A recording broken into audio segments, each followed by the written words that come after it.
There was a time when British champions went years between defences, not in the last 20-odd years, admittedly, but there were times when guys had the title for 6-7 years, made one defence. Anyway, champions are, as a rule, very busy these days. Well, not all champions. The British cruiserweight champion, Rob Norton, has not defended his title since January 2010, and his continued inactivity is causing Vauxhall's Terry Dunstan a bit of a headache and a bit of heartache. Dunstan was the British champion first time back in 1995.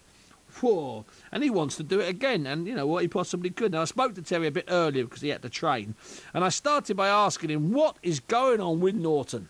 Well, my understanding is he don't need the money, because simple fact is I've never known anybody with anybody was not at the title defence in nearly a year and a half. You know, when have you ever known that? No, you know, in the modern game, it's unheard of.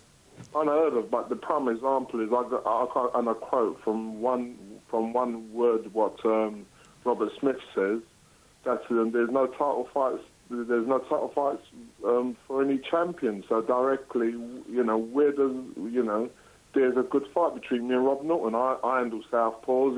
He likes to literally bore the place out. So, like I said, I'm not taunting him, but like I said, you know, you can just get him in the ring, have a fight.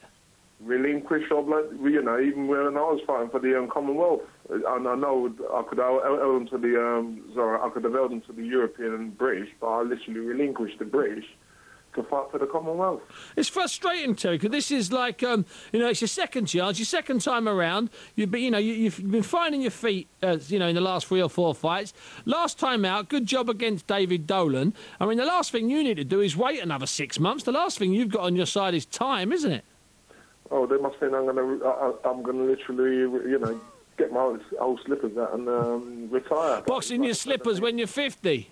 Yeah, I'll be. You'll be right next to me doing the pundits. Well, like I said, I mean, you know, I don't know. The boxing board of control. You know, what I'm saying to them is literally, you know, they keep having these board meetings.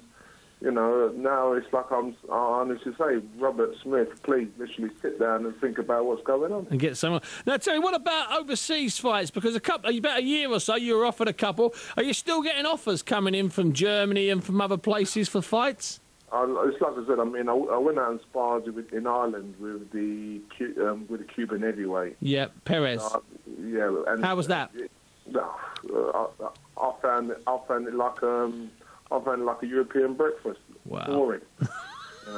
You know, I'm just an egg person, egg and toast. So directly, you know, give us a full breakfast, get Rob Norton in the ring, and then from there, just like I said, you know, let's work our way down the English lineups. If I can't fight, I would never do that. I would never literally stay there for 18 months. Yeah. Oh. It's unheard of. Well, listen, Terry, I wish you the best of luck. Keep me informed, both you and Lorna. Keep me informed as soon as you get something a little bit more positive. And meanwhile, what did you actually have for breakfast this morning? Oh, I had a beating for breakfast because I was in the gym around about 5 o'clock this morning with the cage fighters. Ah, it's too early. Listen, Terry, it's a pleasure talking to you. Let's hope you have a bit of luck, and we'll speak to you soon. Yeah, thank you very much. What did you have for breakfast? I asked Terry Dunstan. He said a beating, and not I had a beaten egg. No, I had a beating. He said I was in the gym with the cage fighters at 5 in the morning. I tell you what, Terry Dunstan is about 43 years of age now. He's been around an awful long time. He's been in some great fights. Back in 1999, he was in a double knockdown, 12th round, last 20 seconds. Carl Thompson. I was doing the commentary for one of those ITV regions that's gone, sunk into the sea over in Norfolk like the rest of the coast. And it's the 12th round. They've slugged each other. They've hit each other non-stop for 12 rounds. And with about 18 seconds to go, bang, they both land the right hand. They both go down. Dunstan's gone. Thompson's gone. It's a rocky moment, a pure and unadulterated rocky moment. And they're fighting their way up the ropes. As blood's dripping from their noses, landing on their chest, they're trying to pull themselves up on the ropes. And Thompson just about does it, and Dunstan, on the count of 10, falls back onto his back. These two guys, OK, one's a black geezer from Manchester, the other's a black geezer from Vauxhall, and they're fighting in front of 500 people in Peterborough. How the hell did that fight end up there? It was unbelievable. It was on some BBC region. And you know what? I tried when I was at Setanta. I tried, for all the people listening who are familiar with my Setanta show, I tried for a year to get a copy of that. And I couldn't find it anywhere. I'm telling you, I'm not overselling it. That actually happened.